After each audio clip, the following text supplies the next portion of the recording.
Hi friends, welcome to my channel good for you தங்கம்.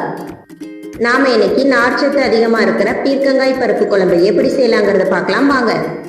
ஒரு tumbler பருப்பு எடுத்து 4-5 தடவை கழுவிட்டு பருப்பு வேகிறதுக்கு 250 ml தண்ணி ஊற்றி 4 சொட்டு விளக்கெண்ணெய் 1/4 ஸ்பூன் மஞ்சள்தூள் போட்டு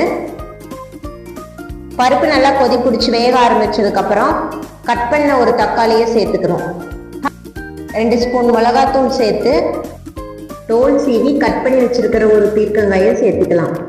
குழம்பு தாளிக்கிறதுக்கு 2 ஸ்பூன் எண்ணெய் ஊற்றி எண்ணெய் காஞ்சதும் 1/4 ஸ்பூன் கடுகு போட்டு கடுகு பொரிஞ்சு வந்ததுக்கப்புறம் கட் பண்ணி வச்சிருக்கிற அந்த சின்ன வெங்காயத்தை சேர்த்து ஒரு கொத்து கருவேப்பிலை 2 வரமிளகா போட்டு தாளித்து குழம்புல சேர்த்துக்கணும். குழம்பு நல்லா கொதிச்சு காய் வந்ததுக்கப்புறம் அடுப்பை ஆஃப் பண்ணிக்கிட்டு சர்வ் பண்ணிக்கலாம்.